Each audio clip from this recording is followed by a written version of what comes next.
We are going to discuss about Kisumu Riot. Kisumu Riot happened on 25th October 1969, a few months after Tom Mboya had died. And also it was shortly after when Akin Kothek had died. If you scroll down, you will see the two tapes where I am talking about the two deaths. With Tom Mboya, there is Scoop Tom Mboya 1 and Scoop Tom Mboya 2. As for R. Queen Kothek, I have even visited the place where he died and showed how he died. Even Tom Mboya, I've even visited the third Tom Mboya tape. I have visited the place where he died and showed that he was coming from Norwegian house. There was a chemist there, and he reached to the place where his monument is and was shot. It was also shortly after Jaramogi had. It was even shortly after Jaramogi had left Kanu to form KPU. So it is in a span of 3 years. Now, what happened was, and before we start talking about what happened, this is the problem with civilians, with the civilian politicians. Civilian politicians, and by civilian politicians I say, we have security experts who have gone into politics. I will not mention their names, but they are security experts who have gone into politics. It is a bit easier to discuss with them. Now there was tension. Remember, in Nairobi, during Tom Mboya's funeral, there was a lot of riots. So there was tension, especially in the Kisumu area. Jomo Kenyatta, or even the system, made a mistake. You know, any politician prefers having people, politicians are always fighting. Fighting. Even during the time when Moi would dictate things to people, politicians still would fight each other. But they changed the system during Moi's time because ilikuwa sasa mimi napeleka fitina, wewe unapeleka fitina. That was a type of fighting. But you will see that Raila was fighting Uhuru 2013. But after the handshake, now they were not fighting. The attention was now on Ruto. And also, places where you come from, you'll find that even the president can have two types of kingpins, so that ukimea pembe, somebody else is cropped up. There's a time recently when Didi Nyoro almost started a war with Rigiji, who is the mountain kingpin. But the war stopped when Mandamano and such people started fighting for national dialogue. If today the Azimio keeps quiet, you'll find Didi Nyoro again starting a war with the Rigiji. So people usually happen that way. And in Luo Nyanza, Tom Mboya kept Jaramogi busy. So with his death and no immediate replacement, Luo Nyanza was now singularly headed by Jaramogi Oginga Odinga. Then if I want to explain to millenniums, you find that people like Jimmy Wanjigi and all the support that was there for George Saitoti, when he died, they all went to Uhuru Muigai Kenyatta. I've also done a tape on George Saitoti. So you find people are just moving left and right. So when Tom Mboya died, all his supporters went to. You see, there were two teams fighting each other, but all now they were under Jaramogi. So Kenyatta, immediately after the Kenyatta Day, Kenyatta organized for a trip westwards. The trip was to start at Nakuru, go all the way. Now, when it reached Kakamega, it was said that my seniors told me that they really begged Mzee Jomo Kenyatta not to go to Kisumu. But Mzee Jomo Kenyatta said he must go to Kisumu because kwani Kisumu haiko Kenya? They said it is in Kenya. And he said, I am the president of Kenya.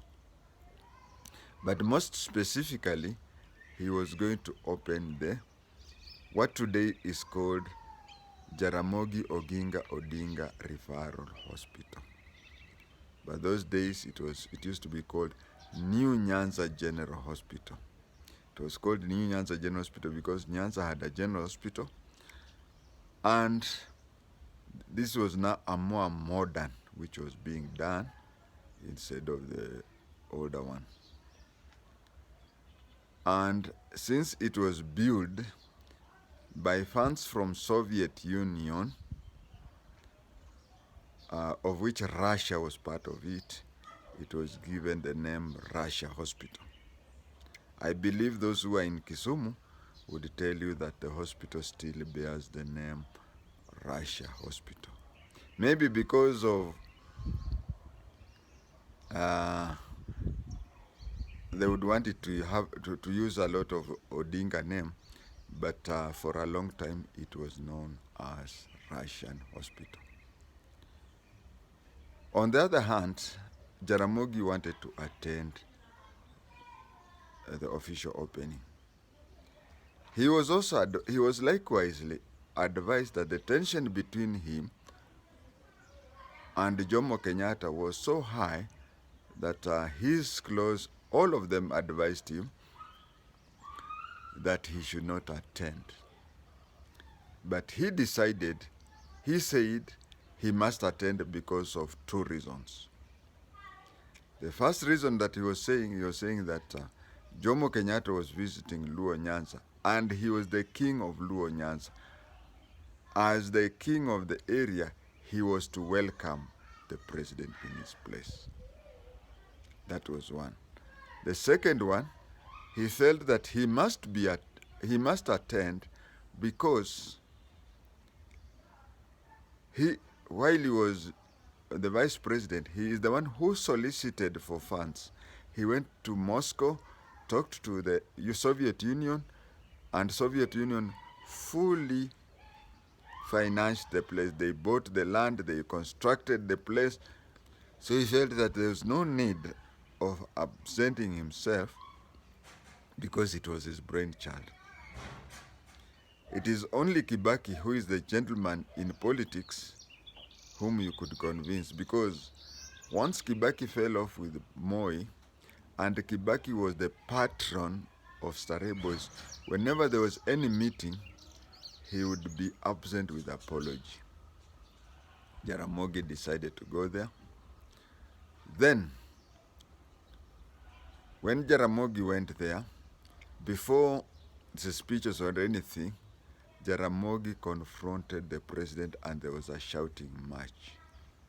To date, I have never known what they were shouting, but you could see, if you go to the pictures on the Google, you'll find a place where there is a table there, but the two are shouting simultaneously. But you see, in a photograph, you will not hear the sound.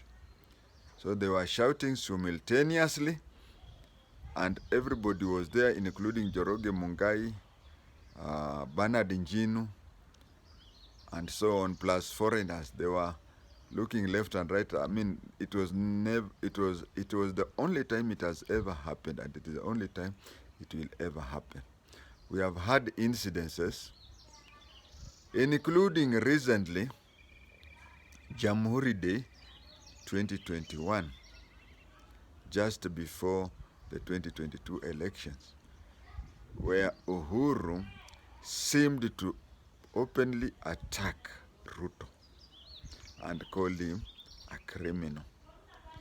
But since Kenya attained independence, every time the head of state attacks you or even insinuates you, people keep quiet. You behave as if maybe after he has left, you call a press conference or you look for another opportunity. But a shouting contest, that is the one and the only time it has happened. You'll find. So Jaramogi was throwing words, Kenyatta was throwing words, and people were just shocked. You can see from the picture. Whatever was discussed, I never came to know. So that thing ended that way, and now they went for the official. First of all, they went for speeches, and then from there to cut the ribbon. As they were entering the hospital, both sides, as the president was entering the hospital, both sides of the gate were some youths. Jaramogi's side, up to today, still insists that it is KANU people who brought the youth, but KANU say it is the KPU people who brought the youth. What is known is the youths were brought, but who brought the youth, nobody knows. As Jomo Kenyatta was entering the hospital, the youths were pointing this way and shouting, "Dume, Dume, Dume." And you see KANU sign was this. So instead of the president meeting groups of people saying, "Nyai," oh, Nyai was Moi's time, "Harambe, Harambe," he was meeting youth saying, "Dume, Dume." Dume was the sign for KPU. So he entered the hospital. Then during the speech, the whole speech was full of abusing Jaramogi, abusing the Luo tribe, and abusing people generally. And some of the language Jomo Kenyatta used language that almost are similar to what a certain politician nowadays says. He likes, this politician of today, he likes referring to men's genital. But Jomo used to like referring to women's genital. Or he could abuse you, I can't repeat it in Kiswahili, through your mother's genital. Now, when he talked that, and he finished his speech, he now left to go and to cut the ribbon. Immediately he cut the ribbon, stones started. And again, stones started. Hawakuanza mawe leo, sio? But stones started, and subsequent people, you know, in Kisumu we had KANU people, although very few. And in Kisumu we had KPU people, 98%. Now each one is saying, the local KANU brought in youth, and the local KANU says, KPU brought in youth to shout, "Dume, Dume," and also throw stones, but stones were thrown. It was an unprecedented, you know, as a VIP protection, you learn things twice. One, you learn what you are taught while you're being trained. And two, you learn through experience, either what has happened to you or what has happened in other countries. Because any security scare that happens to any head of state, within hours, it is. I remember in 1984, something happened in India, and even 1990, when Rajiv Gandhi was bombed. By then I was at CID training school, and within hours, at least within 3 hours, our teachers had come and told us that Rajiv Gandhi had died, had been bombed. So you find that any security scare worldwide is shared by all VIP protection people worldwide. So when that thing happened, they had no place to. They had never seen it. They had no. So it was coming out at the gate. They found a young boy whose father was a newspaper vendor. That was the person to be shot. And unajua, wakati riot imetoka, there were two security teams. Each security team had a brief from the word you're hired to the time you're fired that make sure nothing happens to the VIP. So Jaramogi's security team whisked him to this direction, and Jomo's security team whisked him to the other direction. And Jomo's team decided, you see, everything, even the GDs and the APs who were guarding that place, they just saw the president going and Stones going that way, so the decision was to shoot into people. To date, it has never been known how many people were killed on that day.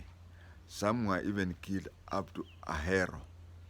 Ahero from Jaramogi Hospital is between 45 and 55 kilometers away. So we will never know more than that, because as things happen, new generations come and scanty ideas come. Thanks to YouTube and such issues, that the little that we know, the little that I know, I will not go with it to the grave. Thank you.